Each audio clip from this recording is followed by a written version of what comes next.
Hello students, this is Neeraj Gupta.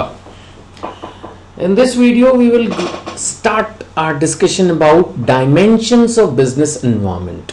जैसे अगर हम इस पॉइंट की बात करें, ये हम पहले भी डिस्कस कर चुके हैं.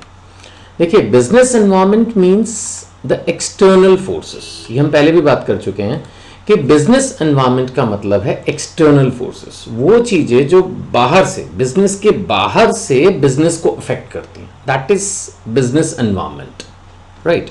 अफेक्ट का मतलब ये नहीं कि खराबी करती हैं. They can also be like an opportunity. मतलब कि अफेक्ट का मतलब it can be either positive और नेगेटिव, मे बी न्यूट्रल. मतलब सम इम्पैक्ट. अब जैसे मैं कहूँ बाहर का वेदर है, तो sometime the weather is good, sometime the weather is bad. तो वेदर इज देयर, तो weather affects us. Similarly when we say business environment, it's the business weather, right. These external forces, इसको हम दो हिस्सों में divide कर सकते हैं, general environment and specific one. तो ये हम पहले भी डिस्कस कर चुके हैं. अगर हम बात करें जनरल एनवायरनमेंट की, तो इसमें फिर 5 चीजें अलग अलग आ जाती हैं, like economic environment, social, society, political, legal, technological. नाम से क्लियर है, इनके बारे में एक एक करके भी हम पढ़ेंगे. तो ये है जनरल एनवायरनमेंट. जनरल का मतलब जो सबको अफेक्ट करता है. आप ये अकेले नहीं हो, यू नो. अगर मान लेते हैं गवर्नमेंट की इकोनॉमिक पॉलिसी में कोई चेंजेस आते हैं, है ना, कोई इंटरेस्ट रेट्स ऊपर नीचे हो जाते हैं, कोई डॉलर का रेट, रुपी का रेट ऊपर नीचे हो जाता है, तो ये सभी फर्म्स को अफेक्ट कर रहा है in general. So that's general environment. कोई लॉ चेंज होता है तो एक फर्म के लिए नहीं हो रहा, सबके लिए चेंज हो रहा है. पॉलिटिकल चेंजेस, कोई गवर्नमेंट में चेंजेस है तो सबके, सारी फर्म्स उससे अफेक्टेड है. This is general environment. तो ये बोला गया कि general environment is more important because इसमें आपको ही चेंज करना. आप जनरल एनवायरनमेंट को चेंज नहीं कर सकते, यू नो. बाहर अगर बर्फ गिर रही है तो आप उसको रोक नहीं सकते. आप ही अपने लिए कोई स्वेटर जैकेट पहनो, है ना. इफ इट इज रेनिंग, आप अम्ब्रेला लेके चलो. Means what I mean to explain by this example is कि अगर जनरल एनवायरनमेंट में कोई चेंजेस है तो you can not control the general environment, you have to adjust yourself, है ना. रादर, इसमें ये लिखा है, rather he has to change his plans and policies. हमको अपने प्लान चेंज करने हैं according to the changes taking place in general environment. देखिए, ये जो 2 लाइनें मैंने हाईलाइट की हैं, ये बड़ी इंपॉर्टेंट है समझने के लिए कि जो जनरल एनवायरनमेंट है उसको एक बिजनेसमैन इन्फ्लुएंस नहीं कर सकता. वो उससे इन्फ्लुएंस खुद तो होगा, लेकिन वो दूसरे को इन्फ्लुएंस नहीं कर पाएगा. दैट इज द पॉइंट, है ना. He cannot influence the general environment. तो इसका मतलब क्या हो गया कि if there are changes, what I mean to say by this is कि if there are changes in general environment, then business has to change. We have to adjust our plans, we have to adjust our manufacturing, pricing, marketing, financing. We have to do the changes. The management has to do the changes to survive, to grow in the ever changing environment. That is the point. हम पहले भी discuss कर चुके हैं. Specific में तो फिर अगर हम बात करें तो हमारे इन्वेस्टर्स, हमारे कस्टमर्स, हमारे सप्लायर्स, हमारे क्रेडिटर्स, हमारे एम्प्लॉइज, हमारे जो भी हमसे रिलेटेड है, specific, that is called specific environment, but that is not in the syllabus, so ignoring it.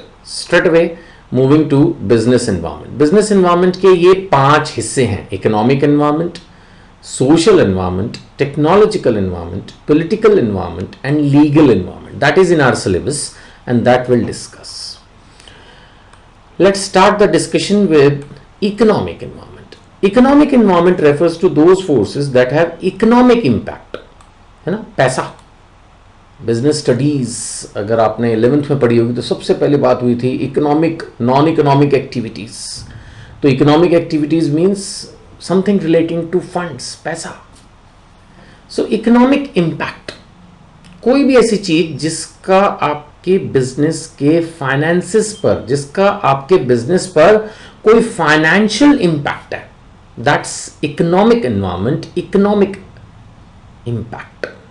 अब जैसे इंटरेस्ट रेट्स हैं, अब अगर माना बैंक रेट्स बहुत सस्ते हो जाएं, लोन बहुत सस्ते मिलने लगे, तो आपके बिजनेस पर इम्पैक्ट इसका पॉजिटिव हो सकता है. Specially if you are a car dealer, you are a mobile seller, electronic goods dealer, may be a builder. Home rates, अगर होम लोन रेट्स कम हो जाएं तो लोग ज़्यादा सोचते हैं कि चलो घर ले लो यार, लोन सस्ते में मिल रहा है।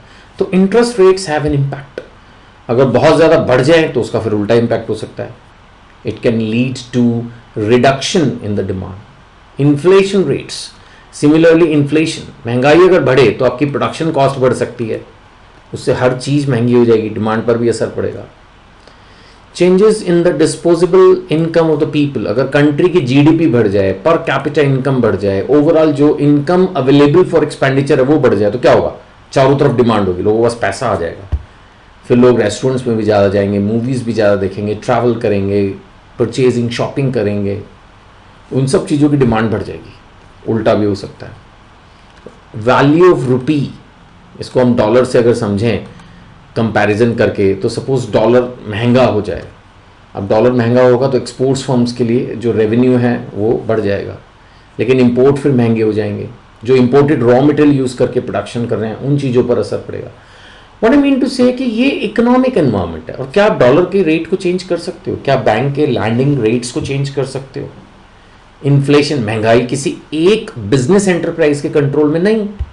तो इसका मतलब इन सब चीज़ों के हिसाब से आपको ही अपना बिजनेस एडजस्ट करना होगा। और बहुत अच्छी लाइन लिखी है बात को समझने के लिए, that each of the economic factor can serve either as an opportunity, मतलब या तो ये आपके लिए एक अपॉर्चुनिटी है या फिर एक थ्रेट है। उल्टा भी हो सकता है ना, मैंने कहा वही इंटरेस्ट रेट सम टाइम आपके लिए पॉजिटिव प्रूव हो सकता है और सम टाइम नेगेटिव। तो it will be either as an opportunity और एज ए थ्रेट, डिपेंड करेगा किस समय क्या हालात है और आपका बिजनेस क्या है। कई बार क्या होता है कि एक चीज एक बिजनेस के लिए फायदा करती है, दूसरे बिजनेस के लिए नुकसान करती है। जनरल एनवायरनमेंट है नहीं। अब अगर बाहर बहुत हाई वेदर हो जाए, गर्म हॉट वेदर, तो जो एयर कंडीशनिंग यूनिट्स हैं उनको फायदा होना शुरू हो जाएगा नहीं, लेकिन जो स्ट्रीट वेंडर्स हैं या और इस तरह की जो दुकानें हैं, even to some extent restaurants, कम चलना शुरू हो जाएंगे। दिन में इतनी गर्मी में कौन जाएगा? तो कुछ को फायदा होना शुरू हो जाता है, कुछ को नुकसान। ऐसा किसी भी सिचुएशन में आप सोच सकते हो। आमतौर पर अभी पास्ट में आपको ध्यान होगा कोरोना हुआ था, अब कोरोना में जो है सभी फर्म्स को नुकसान हुआ, in general I am talking. लेकिन जो ऑनलाइन टीचिंग फर्म्स थी उनको फ़ायदा हुआ, जो प्लेटफॉर्म्स थे जो मूवीज़ वगैरह दिखा रहे थे लोगों को पैसा दे के, उनको फ़ायदा हुआ। ऐसे कुछ चीज़ें जो ऑनलाइन से रिलेटेड थी उनको फ़ायदा भी हुआ। तो it all depends. same changes in the environment can be positive for one company and it can be negative for the other company। तो वो कुछ पता नहीं चलता है। एग्जाम्पल्स में भी वही है, डिस्पोजेबल इनकम के बारे में बताया हुआ है। इजी फाइनेंस स्कीम से डिमांड फॉर कार्स बढ़ सकती है, इन्फ्लेशन रेट से प्रोडक्शन कॉस्ट बढ़ सकती है। सब चीज़ें हैं, देखना पड़ता है कौन से एनवायरनमेंट का कौन सा चेंज क्या आपको पॉजिटिव नेगेटिव दे रहा है। राइट, चलो, थैंक यू।